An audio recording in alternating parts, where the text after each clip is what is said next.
The 101st Airborne had 4 days left to live. Not 4 days until rescue. 4 days until complete annihilation. December 1944, and the screaming eagles were surrounded at Bastogne, a frozen Belgian town nobody had heard of a week earlier, but was now the most critical piece of ground in Europe. Over 10,000 American soldiers trapped in a shrinking perimeter. German tanks closing in from every direction. Ammunition rationed down to 10 rounds per rifleman. Medical supplies exhausted, wounded men bleeding out in freezing cellars because there was nowhere else to put them. The weather was so brutal that Allied aircraft couldn't fly, which meant no resupply, no air support, no hope from above. Hitler himself had personally ordered their complete destruction. Every single paratrooper was marked for death. This wasn't a siege where surrender was an option. The Germans weren't interested in prisoners. They wanted to erase America's elite Airborne Division from existence, to break Allied morale so completely that the psychological shockwave would ripple across every battlefield in Europe. These were the same men who had jumped into Normandy on D-Day, who had fought through the hell of Operation Market Garden, who had earned legendary status with their blood. If they died here, surrounded and abandoned in the frozen Ardennes, the impact would be catastrophic beyond measure. Supreme Commander Dwight D. Eisenhower stood in the Situation Room at SHAEF headquarters, his face drawn and exhausted. He hadn't slept properly since the German offensive began, since enemy forces had punched through American lines and created chaos across a 50-mile front. Intelligence officers delivered their updates in grim, measured tones. Each report was worse than the previous one. The 101st was outnumbered nearly 3-1. German artillery was pounding their positions continuously. The perimeter was shrinking. Some forward positions had already been overrun. Hand-to-hand fighting in the streets. Soldiers freezing to death in their foxholes. Eisenhower's jaw clenched as he studied the map. The Bulge and Allied lines looked like a dagger thrust deep into their formations. At the tip of that dagger, Bastogne, a small circle on the map representing 10,000 lives hanging by a thread. How long can they hold? Eisenhower asked, though he dreaded the answer. The intelligence officer hesitated, choosing his words carefully. Sir, realistically 4 to 5 days. Maybe a week if they're extremely lucky. After that, they'll be out of ammunition and supplies. The Germans will overrun them. The unspoken truth hung in the air like smoke. Overrun meant slaughtered. It meant total loss. It meant body bags and grieving families and questions about how the Supreme Commander had let an entire airborne division get wiped out. Eisenhower demanded to know their options for relief. His staff outlined the brutal reality with clinical precision. British forces under Montgomery were containing the northern shoulder of the German breakthrough, but couldn't attack south toward Bastogne quickly enough. Other American units were engaged in desperate defensive battles of their own, barely holding their positions. Nobody had the strength or positioning to launch an immediate relief operation. Nobody except Third Army, currently fighting 100 miles south in the Saar region. That meant one man. George Patton. It always came back to Patton.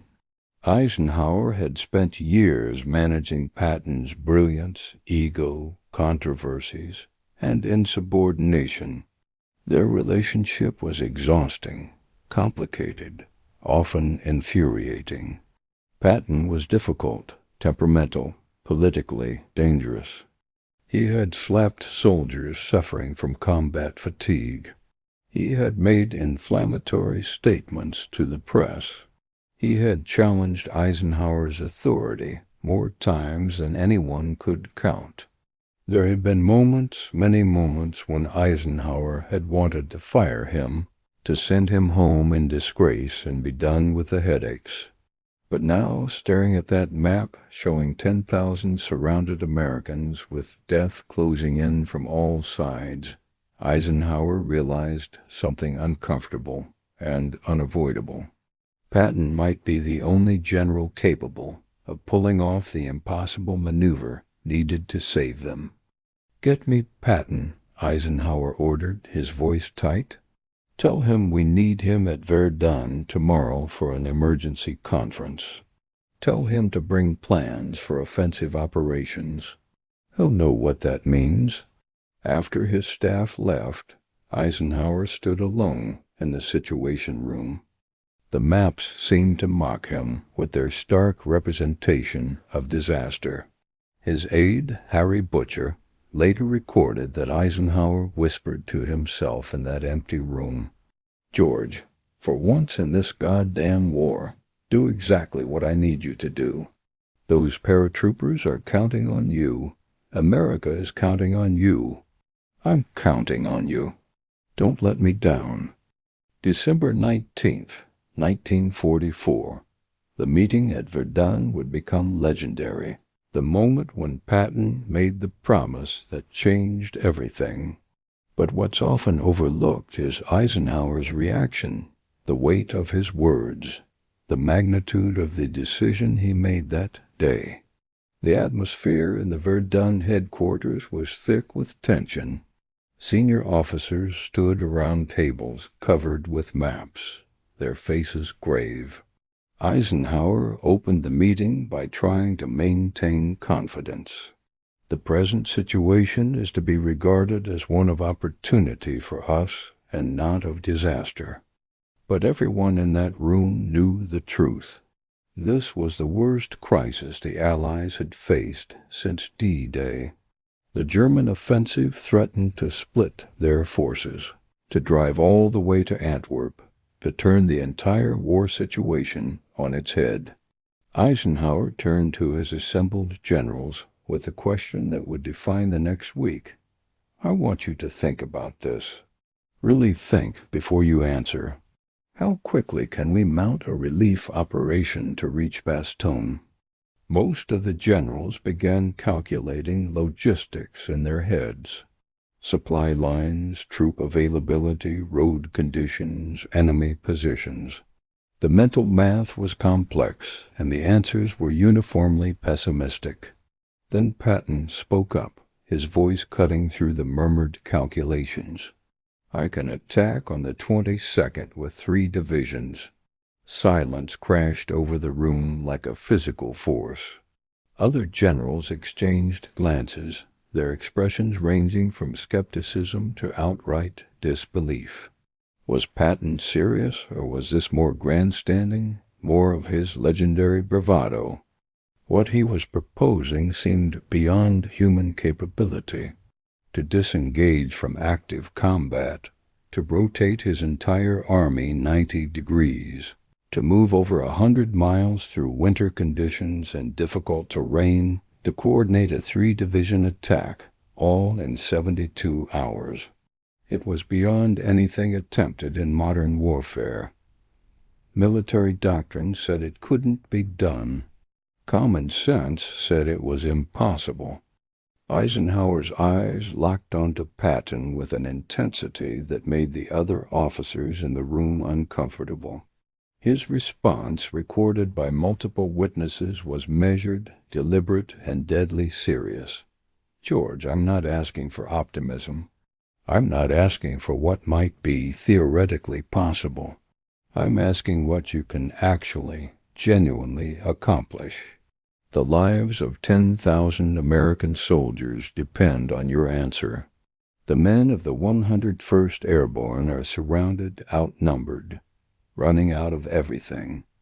If you say you'll be there and you're not, they die. All of them. So I'll ask again, can you attack on December 22nd? Patton didn't hesitate, didn't blink, didn't show even a flicker of doubt. "Mike, I've already got 3 plans prepared. My staff anticipated this meeting. We've war-gamed the contingencies. On December 22nd, my 4th Armored Division will attack north toward Bastogne. This isn't a promise, it's a fact." Eisenhower studied Patton's face, searching for the usual theatrical performance, the exaggeration, the need for attention and glory. Instead, he saw something different: cold certainty, mathematical confidence. Patton had actually prepared for this scenario before the meeting was even called. That level of foresight impressed even Eisenhower, who had seen Patton at his best and worst. "All right, George, you've got your mission. Relieve Bastogne. You have operational freedom to execute as you see fit." Then Eisenhower leaned forward, his voice dropping to a tone his staff rarely heard, a tone that carried the weight of command and personal conviction. "But understand this. If you fail, if those paratroopers are lost because you couldn't deliver what you promised, I will personally see that you never command troops again. Not just relief from Third Army. End of career. Am I perfectly clear?" Patton met his gaze without flinching. "Crystal clear, sir. I won't fail."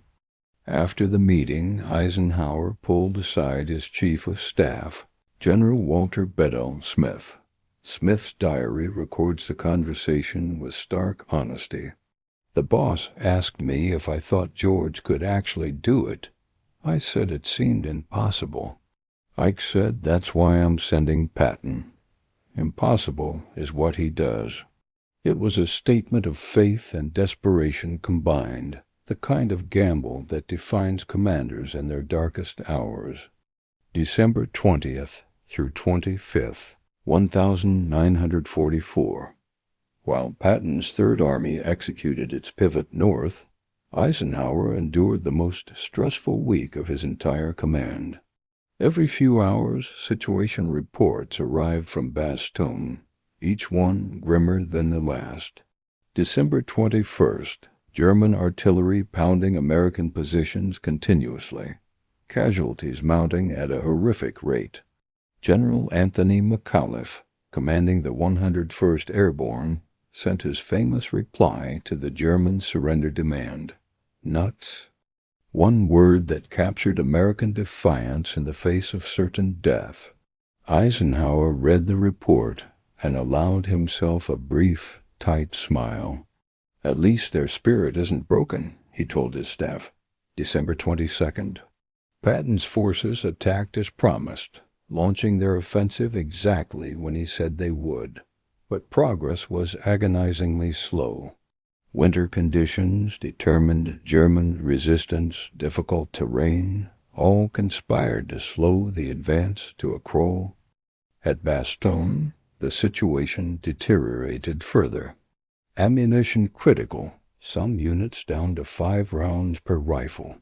Medical supplies nearly exhausted, wounded dying from lack of treatment because there were no antibiotics, no morphine, no plasma. Eisenhower sent a message to McAuliffe: "Hold at all costs. Relief is coming." But privately, Eisenhower confided to his diary in words that revealed his anguish. "I gave George the green light because I had no choice. Now I'm watching the clock, watching the maps, praying he reaches Bastogne before it's too late. Every hour that passes, more paratroopers die. If George doesn't break through, their blood is on my hands for trusting him." December 23rd. The weather cleared enough for air resupply operations. C-47 transport aircraft braved German anti-aircraft fire to drop ammunition, medical supplies, and food to Bastogne. It bought time, but not much. German attacks intensified with renewed fury. The perimeter kept shrinking. Some positions were overrun despite desperate resistance. Hand-to-hand fighting erupted in the streets as German infantry pushed deeper into the town. Eisenhower received intelligence reports that German forces were preparing a major assault designed to finally crush Bastogne's defenders. Hitler had personally ordered the town's capture at any cost, and German commanders were throwing everything they had at the exhausted Americans. Eisenhower sent an urgent message to Patton. "George, I need maximum effort. The 101st can't hold much longer. Whatever you're doing, do it faster." December 24th, Christmas Eve. Eisenhower spent the evening in his office, unable to rest, unable to think about anything except those 10,000 men freezing and dying in Bastogne. Staff officers noted he looked 10 years older than he had a week ago. Reports showed Third Army still fighting toward Bastogne, still miles away. At current pace, they might not arrive in time. The math was brutal and unforgiving. Eisenhower composed messages to families of the 101st Airborne, letters he would have to send if the paratroopers were lost. He wrote to McAuliffe's wife, to the division chaplain's family, to the families of men he had personally spoken with before they deployed. His aide found him late that night, surrounded by unfinished condolence letters, his face haggard in the lamplight. Eisenhower looked up and said simply, "I hope I don't have to send these." December 25th, Christmas Day. Still no breakthrough. Eisenhower attended chapel service, but couldn't focus on the prayers. He kept checking for messages every 15 minutes. Nothing changed. The 101st was still surrounded. Third Army still fighting to reach them. Time running out like sand through an hourglass. Each grain representing another life that might be lost. December 26th, 1944, 4:50 p.m. The phone rang in Eisenhower's office. His aide answered, listened for a moment, then turned pale. "Sir, it's General Patton. He says it's urgent." Eisenhower grabbed the phone, his hand shaking slightly. "George?" Patton's voice came through the line, rough with exhaustion, but carrying unmistakable triumph. "Mike, we're through. 4th Armored made contact with the 101st at 1650 hours. The corridor is narrow, but it's open. We're pushing supplies and reinforcements through now. Bastogne is relieved." For several seconds, Eisenhower couldn't speak. His hand gripped the phone so tightly his knuckles turned white. Staff officers in the room watched their Supreme Commander's face transform, tension releasing from muscles that had been clenched for days, shoulders dropping, eyes closing briefly as the weight lifted. "George, say that again." Patton's voice was clearer now, more confident. "We're through to Bastogne. The screaming eagles are safe. They're battered to hell, but they held. We got there in time." Eisenhower's voice cracked with emotion when he finally found words. "George, I thank God. Thank you. You did it. You saved them." There was a pause on the line. Patton, never comfortable with sentiment, responded gruffly, "Just doing my job, Ike. Those paratroopers did the real work. We just knocked on the door." Eisenhower shook his head even though Patton couldn't see it. "No, George, don't diminish this. You moved an army 90 degrees in a blizzard and broke through German lines in 4 days. That's not just doing your job. That's—" Eisenhower searched for adequate words. "That's why you're invaluable. Despite everything, all our conflicts, this is why." After hanging up, Eisenhower stood motionless for a long moment. Then he turned to his staff and what happened next was recorded by multiple witnesses. His eyes were wet with tears he didn't bother hiding. "Gentlemen, General Patton has just accomplished something I will remember for the rest of my life.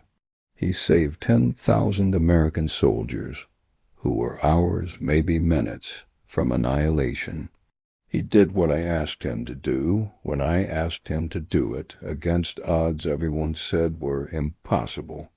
George Patton is the most difficult subordinate I have ever commanded. He is also, without question, one of the finest battlefield commanders America has ever produced."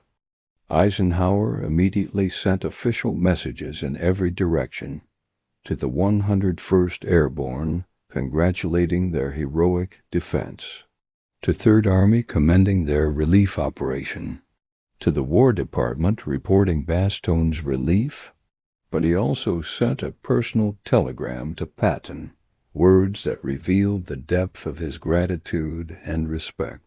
"George, words cannot adequately express my gratitude and admiration for what Third Army accomplished. You gave your word you would be there. You kept that word.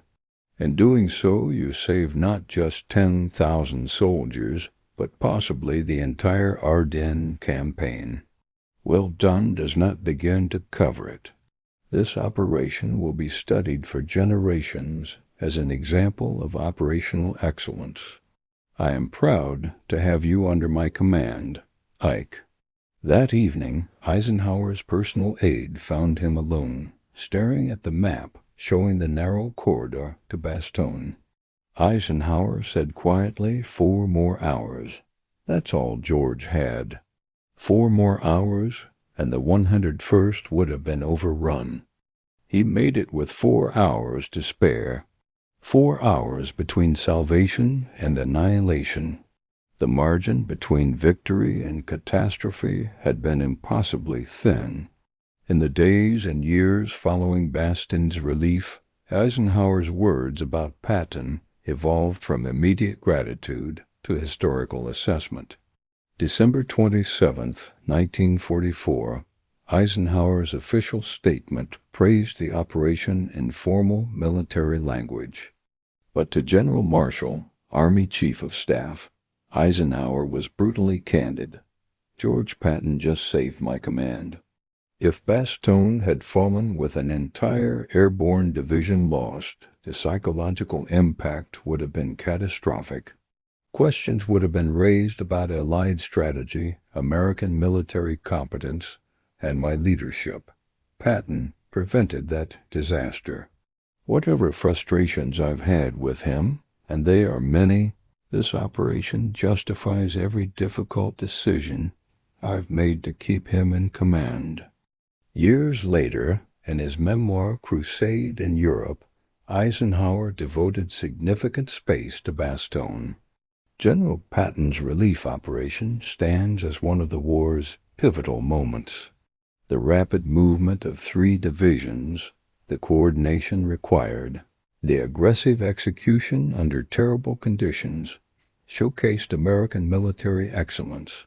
History will debate many aspects of the war, but Bastogne's relief is beyond debate. It was operational genius. In a 1964 interview, 2 years before his death, Eisenhower was asked about his most difficult command decisions. Trusting George Patton to relieve Bastogne was agonizing. I was betting everything on a general who had proven difficult to manage.